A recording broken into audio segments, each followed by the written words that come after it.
A massive lawsuit has hit Spotify. It claims the streaming giant let fake plays happen. This made some streaming numbers huge.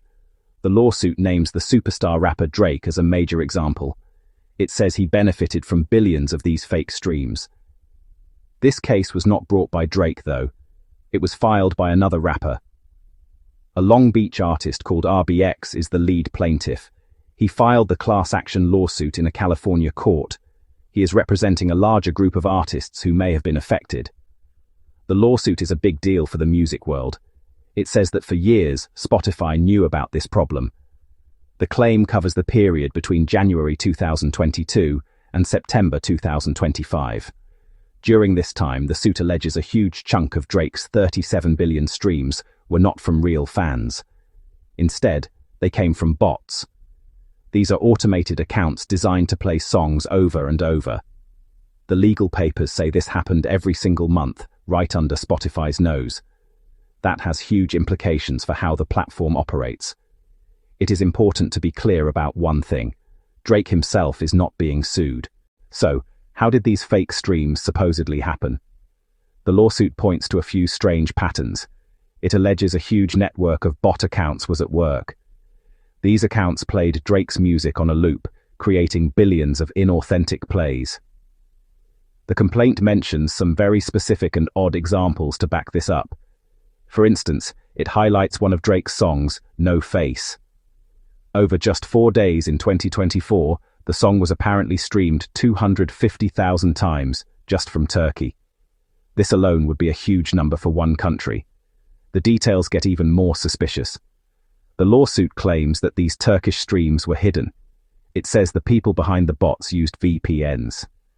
A VPN is a tool that can make it look like you are browsing the internet from a different country.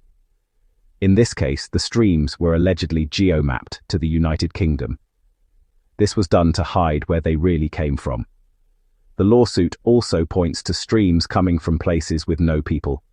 Some data showed plays from areas with no residential addresses, which seems impossible for real listeners. Another piece of evidence is the listening behavior. Real people sleep. They go to work. They do not listen to music 24/7. But the lawsuit says some of these accounts did. It claims some accounts streamed Drake's music for nearly 23 hours a day. This is not normal human behavior. This whole issue really comes down to money. To understand why, you need to know how Spotify pays artists. It does not pay a fixed rate for every single stream. Instead, it uses a pro rata system. Think of it like a big pot of money, subscriptions, ads. For a month, all that revenue goes into this one pot. Then, Spotify divides that money up. Artists get a share of the pot based on their share of the total streams. If your song's got 1% of all plays, you get 1% of the money. This system means that streaming is a zero-sum game. There is only so much money in the pot each month. If one artist's stream count is artificially inflated, they take a bigger slice of the pie. This leaves a smaller slice for everyone else. The lawyers for RBX put it simply. They said that if someone cheats the system, it takes money from everyone else. It claims that the billions of alleged fake Drake streams cost other artists hundreds of millions of dollars in lost royalties. This is a huge problem, especially for smaller, independent artists. They do not have the massive fan bases of stars like Drake. They rely on every single stream to earn a living. So, what does Spotify have to say about all this? The company has responded to the claims. As you would expect, they cannot comment directly on the ongoing legal case. However, they have defended their systems. A spokesperson said that Spotify invests heavily in technology to fight artificial streaming. They stated that fake streams are an industry-wide problem.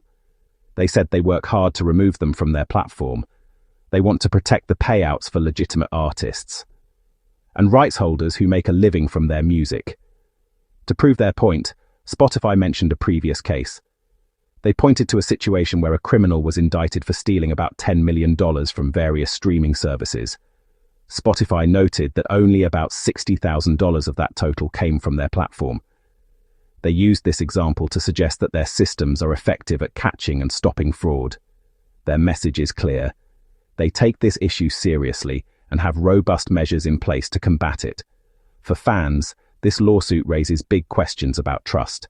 When you look at a streaming chart, you assume it is real. Or see an artist has 1 billion plays, you assume it reflects genuine popularity. If these numbers can be manipulated by bots, it devalues the entire system. It makes it harder to know what is truly popular and what is just the result of a computer program. It also means that the artists you genuinely love and support might be earning less.